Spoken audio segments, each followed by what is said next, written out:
Let's do this thing.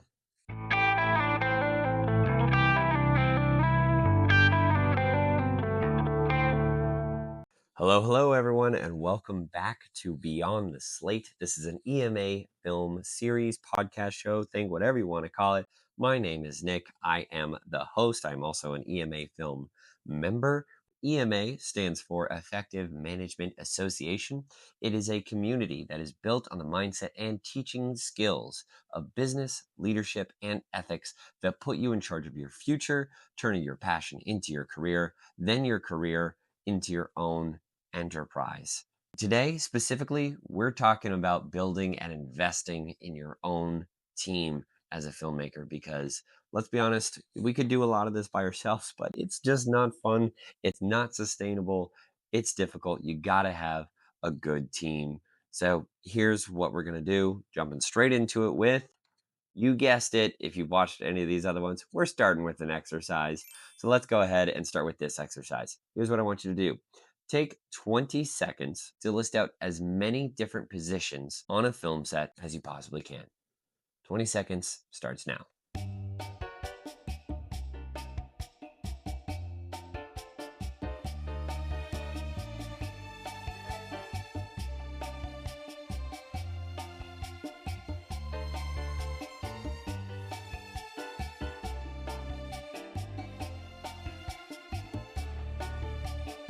And that'll do. That is it, 20 seconds. So nice job, everyone.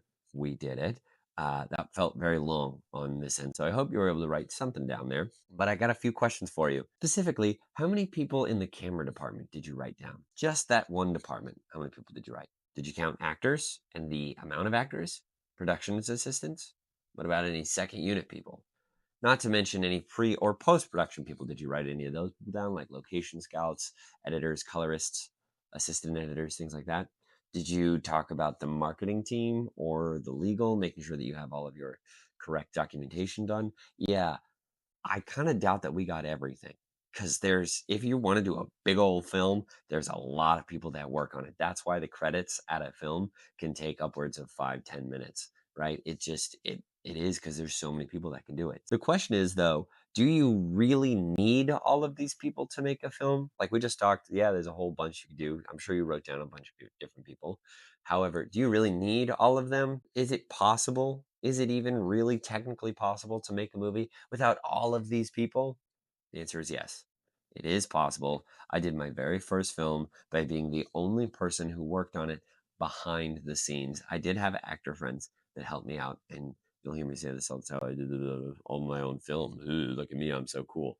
Honestly, it was what it was. And that's sort of the next question of, was it a good movie? Maybe. That depends on who you talk to. However, was it as good as it could have been? The answer to that question is definitely no. And that's because there are a lot of other jobs that I was trying to cover as this one person that just didn't make it as good as possible. So while you could do it by yourself, it's not as fun. It's best to have a team here. And I did have a team because I had several actors that were on board on that film too. I'm going to talk about it a little bit more in just a second. I think it's really important to define the word team. Merriam-Webster says a number of persons associated together in work or activity, such as a group on one side. So, like, you have a baseball team, they're all doing the same thing on one side, then you have the other team doing the thing on that side. You could be a team of employees at a job, just a group of people that are all associated together by work. Me, that's a fine definition of team. But I love what Mr. Hubbard says. A team he defines as people who cooperate one with another to push forward a common purpose, and they normally get along great. Man, to me, that's so much better because it specifically points out that there is a purpose, and normally speaking, they're going to get along really, really well. Remember, we talked about the ARC triangle and communication. They probably have a lot of affinity and reality and communication with each other. And that's one of the reasons that they get along, that they work so well as a team. They have the same purpose, they get along great. And let's talk about specifically as a teammate. This is another definition by Mr. Hubbard. He says it's one of two things. It's one, someone who assists in the overwhelming odds of the enemy, or two, fellow members of a group banded together in a common cause, goal, purpose, game, or activity. So it could be somebody that is on your side trying to get something done along with you. Or even better, I think that this is a great one. It's somebody that is going to assist you in the overwhelming odds against. And let me ask you a question. How easy is it to make a movie? Not super easy. There are overwhelming odds against you to make this. So anyone who assists you, congratulations. They are a teammate of yours and you want them to be on your side. All right. So that's one of the reasons that you need to have a really good team and know who your team really, really is. The other thing that's really important about it that he says in there is that we do, kind of like I said a little bit earlier, have to talk about a goal. There needs to be a common goal in mind that your teammates can help you with or assist you in getting around the barriers to that goal. The goal itself does not have to be big, it just has to be clear. And like I said, I was going to talk about this first movie I did quite a bit because I think it's a great example of how I had a team of people that really helped. And while I say I did it myself, I really did not do it myself. I had a lot of people that helped me out along the way. And let's talk about it, right? I decided as a goal that I wanted to see if I could actually make a movie. That was the biggest thing. I wanted to see if it was even possible. So I wrote down the movie. I got all the different ideas and I said, looked at what I had, what I didn't have. And one of the things that I did have was I had a lot of friends who were actors. I didn't have a lot of friends that were DPs or sound techs or whatever, or editors. So I didn't go out and make something that was going to be super difficult. I just took that responsibility and I worked with what I had, which were friends of mine. And I got them together on this goal and said, hey, can we make a movie? That was it. That was the goal. I didn't even say it had to be a good movie. I just said, could I even make a movie was the real question. I didn't have a good microphone, so I knew not to use a microphone in the movie. Like it was little simple things like that. That's why the movie was a silent film. So it's like just these little kinds of things. I said, what can we do? And then when the movie was getting edited, I showed it to a lot of other friends of mine and got their opinions and got little surveys done and all this other kind of stuff. Again, these were all teammates of mine because they were playing the same game that I was. They were on the same purpose. They wanted to see if this movie could be made. And you know what? At the end of it, we made a movie. And like I said, was it good? Maybe. Was it as good as it could be? No. But was it done? Yes. In that process, I learned a ton about filmmaking, which was one of my sub goals, but I was more than anything dedicated to making that movie happen. And because that movie was actually achieved, we hit our goal. I mean, it's that simple. You set out to make something, you made it, done. We did it. Congratulations. And I didn't make it by myself, no matter how much I like to say I made it by myself. However, let's look at my second film, the one I did right after that. I was riding off the heels of the success of that, and I decided I wanted to do a bigger movie and get that one done. Bigger meaning we were going to hire our first cast. I wasn't going to be the director of it. I was going to try and produce and get other people on board. So I had a friend of mine directed. I still wasn't paying everybody, but I did auditions. I got multiple locations. I had somebody else write the script. I was like, okay, here we go. And that movie tanked. Never saw the light of the day. I tried to shoot it. It did not go well because I didn't know enough about camera work or anything like that. And while I got all these people on board and everything like that, we shot it in the editing room. It just could not come together. And I wasn't willing to put in the work to fix it all up there at the end. The question of was the goal hit? The answer on that is no, the goal was not hit. I didn't make a bigger movie, and that was tough.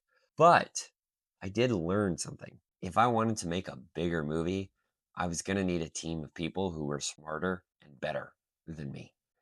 And all I was going to need to do was let them do their thing and not me try and control everything and do it all myself because the team wants to contribute to the goal. And so, if we have the right goal in mind, we've got a lot of teams that are on our side. Like, we can do this thing, right? A team that didn't necessarily even have to be the best. They just all had to be as invested as I was about making this thing happen. I knew personally that I was dedicated to making a movie happen, but I saw other people that were, they liked the cause, but they weren't quite as on board of the film as I am, which, let's be honest, if you're an artist and you want to make something happen, the odds of you ever finding somebody that's just as invested as you is about zero, because it's your piece of art. You know what it is, but you can get other people pretty excited about it and working with you. So that's all great, right? However, they're not going to be as invested as you are. Now, with all of that in mind, right? You know that you have some people that are invested, not quite as much as you. They're a good team, whatever. You still have this common goal. The real question is, can you get people as invested as possible in your goal? Because if that's the case, you don't need to be the best filmmaker in the world. All you need is to have the dedication and the ability to learn how to become the best filmmaker in the world. And if you've got a team like that on board, that also wants to learn and become the most dedicated and become the best, then who cares if they're good right now? They will be very, very soon, because they care about this so friggin' much, like you do, right? That became something that was really important to me. That became my only criteria, in fact, for someone joining my team. You didn't have to know everything, you just had to be willing to learn it. And that was basically the only criteria I had for when I was working on another project. I had lots of friends that I loved working with, that plenty of actor friends, because that was where I started out. I made them PAs, I made them hold the boom mic, I had them doing all sorts of different things that I could teach them quick, let them learn, and then see if that was something they were interested in. If it was, great, I now had a sound person that I could invest in. And if not, cool, I'll find something else that they might like a little bit more. Do they just want to act? If that's all that they want to do, I'll find some roles for them if I want to work with this person, because that's what they're going to be invested in, right? So remember, it's better to build a team of people who want to be there than the people who can just do the job. Because if someone can just do the job and doesn't actually want to be there, they're going to fight you every single step of the way. I look back at that second project that I did, and I think about how it didn't work out and how I personally gave up on certain aspects. And I saw other people gave up on certain aspects. But the important thing, like I said, is if you invest in your team, they're going to invest in you.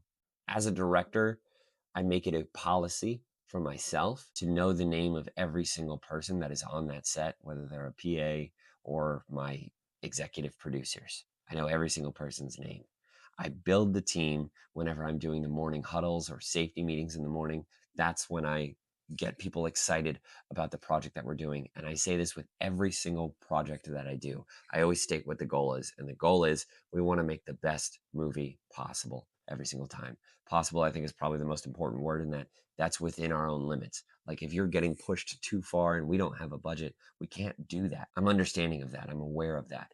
But the goal is still best movie possible. So is this what you're able to do? Is that your best? And if that's the case, that's all I'm looking for. This helps so much when it gets to getting people to go above and beyond, because like I said, that's them giving their best. They know what the goal is, making it the best movie possible. That's how I know I have a good team member, because they're going to be excited about that goal and move towards it. Another really important factor here is that these people that are maybe lower on the film scale, totem pole, whatever, they can become your rock stars because they have the goal in mind, whereas your top people don't, right? If it's just a job for your DP, but your grip is busting their butt every single day, like who am I going to want to work with on the next set, right? Who am I going to remember as they're the person that really cared about this thing? I had a PA become my script supervisor for the next set. They actually absolutely knocked it out of the park. Then they became my AD that I worked with all the time. I've had a grip that I worked with on 2 or 3 projects. Didn't really know what they were doing, but I knew that they liked working here, and I taught them a few things. Then they went out and learned a whole bunch that I didn't even teach them. And now they're an amazing DP doing some fantastic work for music videos and all sorts of stuff in their own production company. This is a person that I can trust and go to whenever I like, because they're so involved and so invested. These are the people that I want on my team. So now, after all that is said, I've got another exercise for you that's going to be very similar to the original, but with a slight twist. Exercise number 2. Now I want you to take 20 seconds to list out as many people in your life, not on a set, just in your life, that are supporting your filmmaking career in some way. These could be friends and family that tell you you're doing a great job and want you to continue to succeed. These could be other actors, filmmakers, crew, etc., that'll hop on if you have a project to do. These could be mentors, these could be roommates, it could be whatever. As long as they support you in some way, they count. Go ahead, take the 20 seconds right now and write down everyone that is supporting your filmmaking career.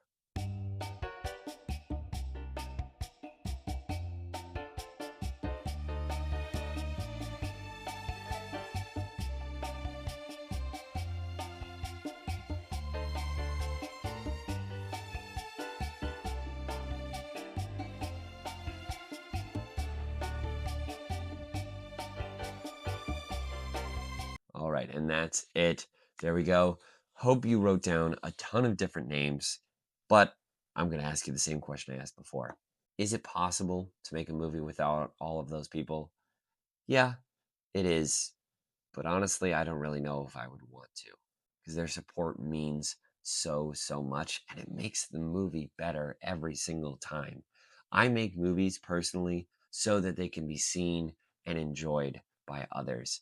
And I consider the audience a part of my team because they're looking at the same goal that I am. They just want to watch something really good and enjoy it. I hope that this has gotten you in the right mindset for looking at your teams. Just remember, if they are around you, they are a part of your team. So, do you want them to be helping you towards your goal? Or do you want them to be hurting you and hindering you? It's a pretty simple question on that. Just know that you got to surround yourself with the right people that are going to be on the same purpose line as you and also help you achieve your goals. Thank you all so much for watching this particular episode. I hope that this helps invigorate you, gets you excited about your team and the people that you can connect with and all that good stuff using the ARC triangle that we talked about a little bit earlier. This is going to be so much fun and helpful to you in your future career and all of the goals that you set. And speaking of goals, that is going to be the next thing that we talk about is setting a goal and how to go about achieving it, whatever that goal might be. Let's get on to the next one. And guys, let's make some movies.